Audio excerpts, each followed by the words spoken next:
तो स्वागत है आपका हिंदी साहित्य विद शबनम में। आज हम फिर से आदिकाल के प्रश्नों की सीरीज शुरू करने जा रहे हैं, जो आचार्य शुक्ल की पुस्तक को आधार बनाकर बनाया गया है। तो चलिए शुरू करते हैं। ये हिंदी के प्रथम महाकवि माने जाते हैं और इनका पृथ्वीराज रासो हिंदी का प्रथम महाकाव्य है। आचार्य शुक्ल का ये कथन किन के संदर्भ में है? तो ये बहुत ही आसान सा प्रश्न है। इसका होगा चंद्रवरदाई। चंद्रवरदाई के बारे में असत्य है। इनका पृथ्वीराज कौन सा कथन असत्य है? इनका पृथ्वीराज रासो हिंदी का प्रथम महाकाव्य है। इनके पूर्वजों की भूमि कश्मीर थी, वहीं इनका जन्म हुआ था।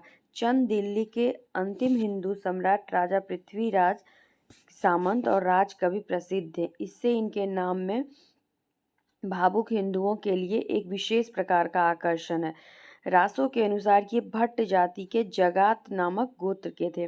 इनमें से कौन सा कथन असत्य है?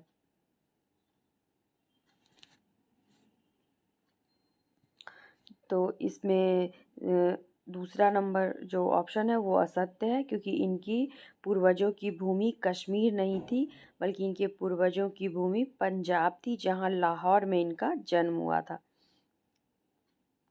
ये महाराज के राजकवि ही नहीं, इनके सखा और सामंत भी थे तथा षडभाषा, व्याकरण, काव्य, साहित्य, छंद शास्त्र, ज्योतिष, पुराण, नाटक आदि अनेक विद्याओं में पारंगत थे। आचार्य शुक्ल का ये कथन किसके बारे में है? भट्ट, केदार, चंद्रवरदाई, जगनिक या फिर श्रीधर? आचार्य शुक्ल का यह कथन चंद्रवरदाई के बारे में है। इनके बारे में कहा जाता है कि इन्हें जालंधर देवी का इष्ट था, जिनसे ये अदृश्य काव्य भी करते थे।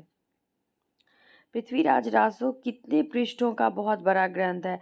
2200, 2500, 2400 या फिर 2300?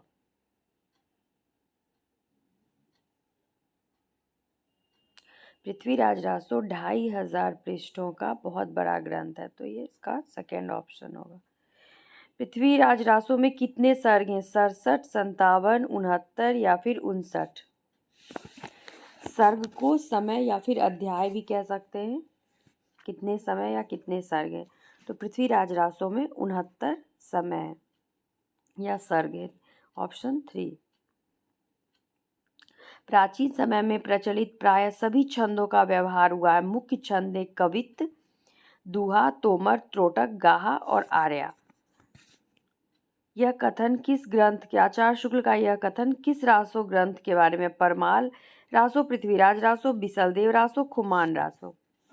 तो इसका भी आंसर होगा पृथ्वीराज रासो।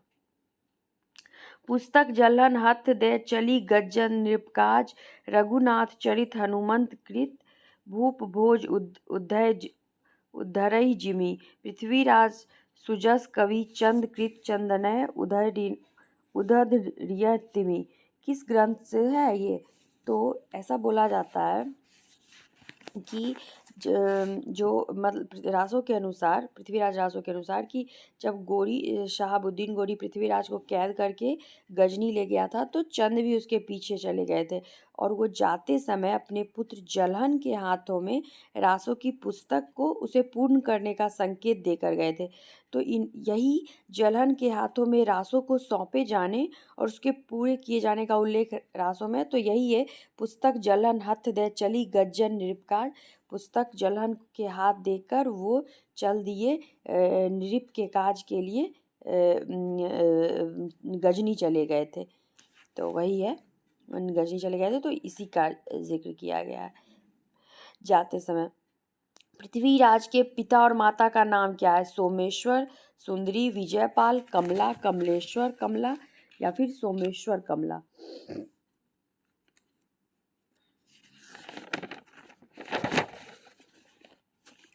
तो इसका होगा सही आंसर होगा सोमेश्वर और कमला। कमला नाम है पृथ्वीराज के माता और पिता का, जो कि हमें जिसके रचयिता चंद्रवरदाई हैं, उस पुस्तक में पृथ्वीराज की माता और पिता का नाम दिया हुआ है। किस प्रसिद्ध इतिहासज्ञ पृथ्वीराज रासो में वर्णित घटनाओं तथा संबतों को बिल्कुल भाटों की कल्पना मानते हैं? कर्नल टाड, पंडित गौरी शंकर हीराचंद ओझा, ग्रियर्सन या आचार्य शुक्ल। तो प्रसिद्ध इतिहासज्ञ राय बहादुर पंडित गौरी शंकर हीराचंद ओझा रासों में वर्णित घटनाओं तथा संबंधों को बिल्कुल भाटों की कल्पना मानते हैं। पृथ्वीराज विजय किसने लिखी? जयदेव, अनंतदेव, जयानक या फिर जगनिक? तो पृथ्वीराज की राजसभा के एक कश्मीरी कवि जयानक थे, जिन्होंने संस्कृत में पृथ्वीराज विजय नामक एक काव्य लिखा है, जो पूरा नहीं मिलता है। तो इसका आंसर होगा जयानक, जिसमें कि ये जो पृथ्वीराज विजय है, इसमें पृथ्वीराज की माता का नाम कर्पूर देवी लिखा मिलता है, और जिसका समर्थन हांसी के शिलालेख से भी होता है। ये जो ग्रंथ है, ये अत्यंत प्रामाणिक और समसामयिक रचना है। अब ये तो है ही कि पृथ्वीराज रासो को कुछ लोगों ने अप्रामाणिक माना है, कुछ ने अर्ध प्रामाणिक माना है और कुछ विद्वानों ने प्रामाणिक माना है। तो इसी में ये एक पृथ्वीराज विजय नामक काव्य भी मिलता है, तो जिसमें कि कर्पूर देवी उनकी माता का नाम है। भाषा की कसौटी पर यदि ग्रंथ को कसते हैं तो और भी निराश होना पड़ता है, क्योंकि यह बिल्कुल बेठिकाने है। उसमें व्याकरण आदि की कोई व्यवस्था नहीं है। आचार्य शुक्ल का यह कथन किसके बारे में है? परमाल रासो, पृथ्वीराज रासो, बिसलदेव रासो, खुमान रासो? तो ये पृथ्वीराज रासो के बारे में। ये बहुत ही आसान प्रश्न है। यह ग्रंथ ना तो भाषा के इतिहास के और ना साहित्य के इतिहास के जिज्ञासुओं का काम है। तो यह भी पृथ्वीराज रासो के संबंध में है। भट्ट केदार ने कौन सा महाकाव्य लिखा? जयचंद चंद्रिका, जयचंद प्रकाश, जयचंद कथा या जयचंद काव्य? भट्ट केदार ने कौन सा महाकाव्य लिखा है? तो भट्ट केदार ने जयचंद प्रकाश नामक एक महाकाव्य लिखा है, जिसमें चंद और भट्ट केदार के संवाद का भी एक स्थान पर उल्लेख है।